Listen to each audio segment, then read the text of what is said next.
Oh my goodness. How is everybody doing today? Hopefully, very good. This is amazing. A brand new Monday. Monday. Be there, be there, be there. And we got a book today called Murder by Moonlight. Maybe it should be called Murder by Monday because Monday is one of those days.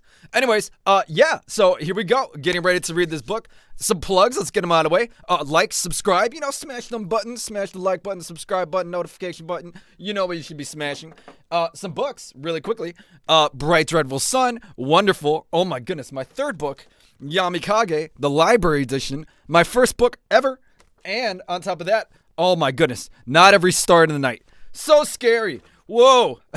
Anyways, yeah, great. We're not here to talk about my books. We're here to talk about your books. So yeah, definitely feel free to do what you got to do there. But really quickly, I want to give a huge shout out to Kylie Ann for giving us permission to beta read this. This should be very exciting. For anybody new to the channel, we do beta reads and writing advice here. And how can I say this? This is one of the busiest months literally we've done. Like, we are so stacked. We are so busy. Wow. But anyways, so Fiverr beta reads, a little bit myself. I'm a 5-star beta reader, ghostwriter, editor. And, well, of course, published author. We're also in the works of starting a publishing house. And excuse me, I got the sniffles today.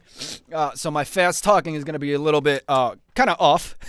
But anyways, so what do we got here today? I believe this book is actually already published. So this is not technically a beta read. But we're going to kind of treat it as if it kind of is. Beta reads can take hours and hours and hours, as you guys know. But what we're doing here is kind of a compartmentalized, compressed version of that, almost like a speed beta read. So with that being said, let's get right into it. Let's do some critiques. Just from an editing standpoint, let's just go ahead and get this out of the bud right now. I do not read ahead. I'm reading as if I am a reader for the first time, just like all you guys. So just presentation-wise, let's see. These margins, just from an editing standpoint, the margins are way too big for my taste. If you notice, these are about like 3-inch margins. Like you could literally fit like a thumb, maybe a thumb and a half between those margins. You want your margins to be a lot less. You also want mirror margins. You can get 0.5 an inch margin or maybe just 1 inch margin. Looks a little bit more there. Also, margin from the top, ladies and gentlemen. If you're editing books, self-editing, watch your margins, especially if you're doing paperback. So, yeah, so you would get the book, and it would lightly be right there centered in the thing. Not what we want for full-body novels, but it seems like this one's pretty short. We're going to get through one chapter today, ladies and gentlemen. Very interesting. So, Murder by Moonlight. Let's get right into this.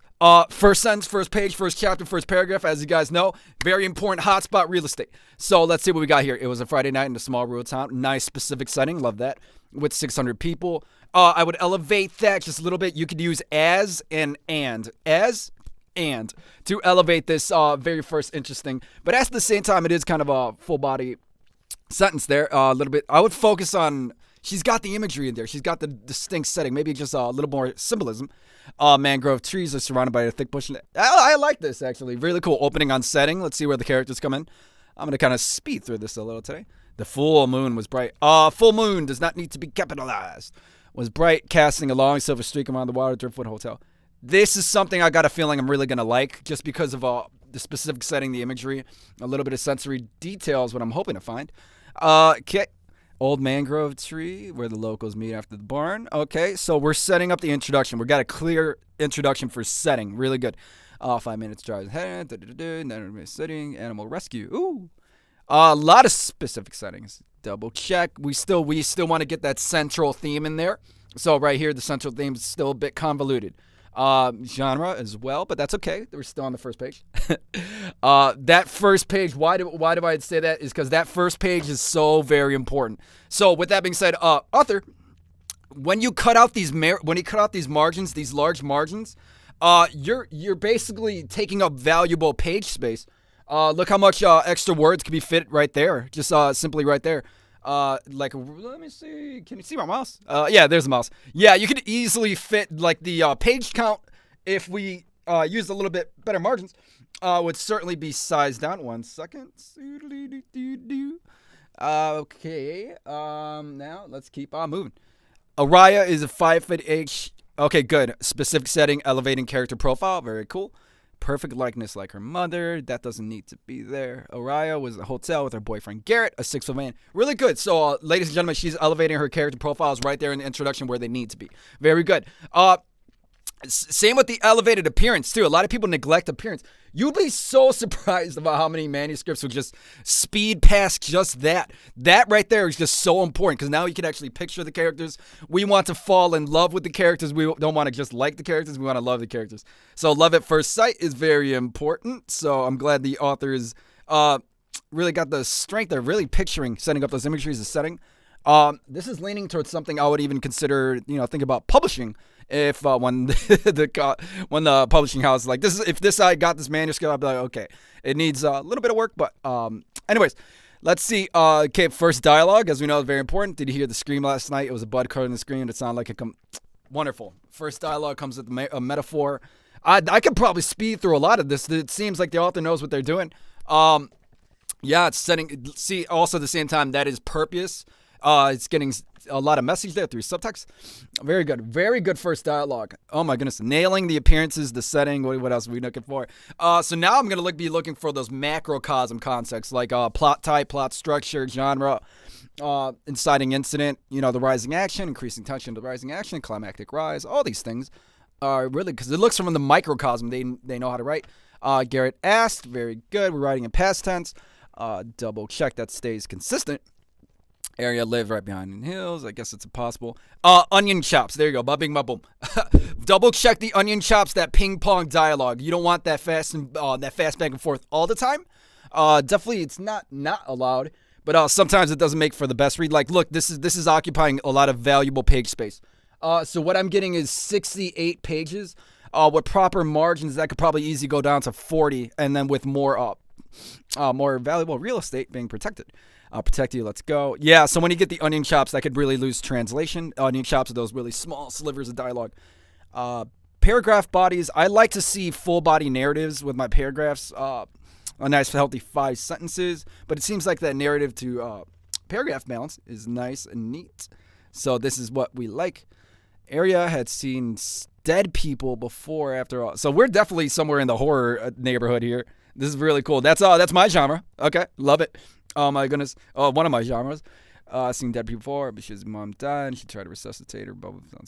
Oh my goodness. So we got the backstory. So ladies and gentlemen, what is this author doing? This author is hitting checkmark after checkmark, actually. I'm liking this a lot. One of the best manuscripts we've gotten in the past 2 weeks for sure. Really good, really good. Wow. So backstory, ladies and gentlemen, take note, because backstory is definitely a big part of it. So what we do with short stories is pretty cool. Short stories, it's not about just like taking a large novel and cutting it in half. What it is about, it's like getting all the proper elements of a full body novel and nailing it fast. So when you're writing short stories, you want to make sure all the elements are there. So you're not going to stop at the climax. So those would be called novellas. What we have here is somewhat of a short story. Yeah, but that could be the woman you heard. Sensory detail. Stop worrying, I hear. Garrett's voice was shaky. Oh, okay. Elevated voice. Okay, that's sensory detail. Very good. Wow. Neither one knew how to find. Curiosity. Garrett and I reached the back of the main building. I will take things a little bit slower. Very slow, actually, because we go from introduction to tension. Right here. We go to introduction to mass tension. There's flames now. There's a building on fire. So look for the inciting incident. Make sure the inciting incident is clear. You did a great job of setting up the setting as well as that character profile. You did a magnificent job there. Spend a little more time there and ease into the inciting incident. So let's see. It's okay. They just rags and pallets burning. Looked over to Garrett. Put their hands in the chest. It's okay, baby. It's just general rubbish. Few. Like, see, words like few, they're just filler words. They don't need to be there. We should put it out, though. I'm looking for clear archetypes is what I'm looking for. So Araya seems very confident. She's like, hey, let's take this building down. So what kind of archetype could she be? Could she be the ruler archetype? She doesn't seem like the innocent archetype, which is a lot of times what people will put the woman as, and have the Garrett, that male character, act as the magician archetype. Oh, also my screen is over here. The magician archetype or ruler archetype. Looks like Araya is not playing that innocent archetype, and I'm glad. I like to see variation, especially with female characters, doing the strong female character trope. Let's see. Throwing trash and building materials away. Found a blessing. Pull the handle. Yeah, like this is. I would take this slow, like that transition between intro to what we're seeing right now. I would take slow. Also, like we got these double spaces, and some of them are not elevated. Like these dialogue tags can be elevated to help, because when you have a long slew of dialogues and those ping pong dialogues, especially that back and forth, the onion chops, elevated dialogue tags can help with that narrative to dialogue balance. So I'd like to see some right around here. Just based on the presentation. See, it's like, you don't need to have this minimized, this book is functioning almost as like a column of text. It's like a column. You don't need that. You can go ahead and fill up the page. Like go ahead. Nothing wrong with that. So a lot of times people will do that. They don't always do this deliberately, but what ends up happening is they could kind of fool themselves into thinking the book is a little bit larger than it actually is. So sometimes authors, not saying this author, but in particular, but other authors will say, the more word count, the better. No.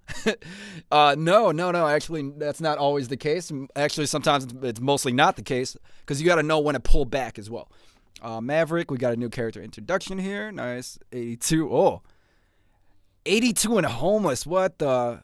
I don't know. Maybe he's playing the sage archetype. I don't know. Let's see. 82. That seems like way too old to be out there. Ask Araya. Araya asks if you would be writing in present tense. We're writing past. No, mate, not a damn thing. Did you hear her saying? So although the dialogue is short, she's using it to elevate plot. So that's good. When you write dialogue, use purpose. Use a purpose. Contribute to setting. Contribute to character development. Do what you got to do. Let's see. So, this almost is structured like poetry. Very weird. You would see this kind of presentation in like poetry. This is a novel. Well, it's not a novel. It's a short story, but it has this kind of almost poetic, column-like presentation. That's not what I prefer. Like, let's say you bought a book. Let's say you went out to like Barnes and Noble. Like, I got Paradise Lost right here, and Paradise Lost is very similar, where it has these columns. Let me see. But notice how they're occupying full body page space. It's like if I bought this, let's say this book was $10 at the store, I wasn't allowed to see what's inside. I would feel like I got skimped. So double check your margins, very important, people. Definitely could use it in this novel. Maverick inquired. God only knows. Religion's part of the world building. We're not in a fantasy world here, but if we were, religion is definitely a part of it. The phone's dead. Torch during the battery. Like, things are getting lost in translation. Trying to find the plot type. Doesn't seem like a quest plot. Doesn't seem like a metamorphosis plot. Ascension, descension. Definitely not the hero's journey. We definitely want to find the right plot. So let's see. This could technically be a riddle plot, which is very, very common in mystery novels, even horror novels, especially that kind of fusion mystery horror. This is a seriously messed up situation, yeah? You got that right. I need to call the cops. Yeah, you should have called the cops earlier, Garrett. It's not your job to put out oh my goodness.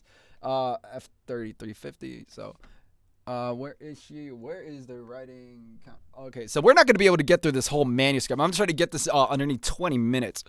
Okay, but I do want to see if I can get to at least midway through the rising action to see how the tension's increasing.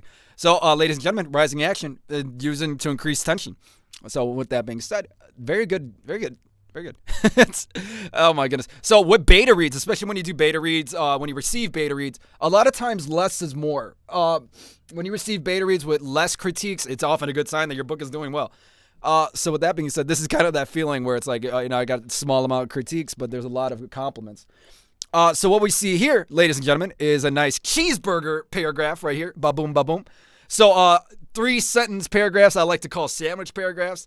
These nice, beautiful, healthy paragraphs I like to call them cheeseburger paragraphs. So, a nice cheeseburger right there. Bringing in new character, detective. LaRue. Interesting. Out of it for an hour. Questions that need answers. Yeah, I would take this a lot slow. Like, this could easily be bumped up in word count. Kind of has that too fast to feel going on. Forensics, we're here to examine the crimes. Like, what page are we on? That's 12. Moving a little, getting confusing a little bit. Who is dead? I don't know. Like, I would love to see more backstory from these main characters. That's for sure. I would like to see how their relationship unfolded. I would like to see how they knew each other, so that when we go through this tension, there's a lot more stakes. When you have a good foundation, and I think the author did a great job, especially in terms of appearance. But yeah, when you know them more, you love them more. And then when you love them more and things happen to them and it's bad, it's like, oh, oh my goodness. Man, I got the sniffles. Officer Riley, more characters being introduced in the rising action. It looks like the inciting incident fell a little bit flat. So double check, go back to that inciting incident, what kicks off the story, elevate that, spend a little bit more time there. Okay. Let's see. Do you think you should do killers? What are you catching? Do you reckon? Grammatical area. Grammatical error right there after reckon. So talk to your editor. I would actually talk to your editor and formatter and say, hey, these margins are too small. They're not mirror margins. Mirror margins is when you open up a book and the margin on the left and the right, just like a normal book, is slightly bigger. So yeah, like this page size, the page count could probably be likely almost cut in a third, back to 40 pages if the proper margins were, maybe even less, maybe like 30 pages. A lot of times when people write short story, like I said, maybe not, this author is not doing that. I don't think so. Maybe not. A lot of times people will bump up their word count and use like double space, tie, and just do all types of little tricks to make their book a little more thick. Not the best. If that's the point, might as well make it a short novella and throw it on Kindle novella or KDP. So like if I bought this paperback, I would probably be like, what is this, dude? Like I wouldn't be excited to open up a paperback book and be like, oh, look great. And it has that feeling of being skimped if I did that. I think this is already out, and I think this is already in ebook format. Ebook format would certainly be better for a story like this, as opposed to paperback. If I got this paperback, I'd be like, bruh. I'd be like, what? Where's the rest of the story? I'm missing like half of it. Oh my goodness. So grandkids, so bloody argument, bloody murder. Murder's capitalized, doesn't need to be capitalized. Worst seen in a long time. LaRue, we found a head and an arm so far. I love this, dude. I really like this. Oh my goodness. So with horror, the fight scenes as opposed to, let's say fantasy. When fantasy, you got the fight scenes and that translates into romance, how they have the romantic relationships, those embraces. Horror, the fight scenes of horror, those elevated parts, is this. It's like when they find the horrible horror. It's when horrible things happen. So with that being said, there's certain aspects to that as well. I think I'm going to do a fight video because there's plot elements to actual fights. And then maybe I'll do one for horror. That'd be kind of cool. They're called reveals, so there's that reveal. Roscoe went to the van and returned evidence bags and put... I feel like now we're following the detective character, and we were starting off with the normal two. Who the hell are you? Question mark obviously goes there. Editor, go back and double check this. Come out here. Contaminates the scene. Riley Randy Kerrigan. It looks like we're doing some sort of perspective shift. I don't know. I don't know about that. This has a lot of editing mistakes. Yeah, it really does. So like, let's say this is something I would not put on paperback yet. I wouldn't even put this to the presses yet. Just double check. Let me see. And we're about to hit that 20-minute mark. So there's definitely, we're going to do a recap. I'm just going to stop wherever I stop because I got to eat. Oh, I'm hungry. And I got the sniffles. Oh my goodness. But you did what? Which one? Yeah, like this easily could be sized down just with even just the margin reduction. The margin reduction would make such a huge difference. Get that narrative to dialogue balance in there. Although I see that it looks, actually looks pretty good. Yes, sir, that doesn't need to be there. Now go find her. You yelled. Okay, from the Riley. I want to understand more about these main characters too. Like they had a nice appearance and presentation, but they also need reiterations too, because like by now that gets lost in translation. Yeah, so like right now you would want a reminder of the main appearance. I would recommend keeping the cast. It's actually a good size. I actually have a lot good to say about this book. Okay, a lot of good. Over here, maybe remove miscellaneous words that do not need to be there. Miscellaneous dialogue does not need to be there. That's just taking up valuable real estate. Same with, oh dear God, you could use dialogue to elevate the plot. Maybe she could describe what she's seeing. Like here we got the narrative that could be translated into dialogue. Then you could have a full body narrative that follows to transition out. I would also include chapters.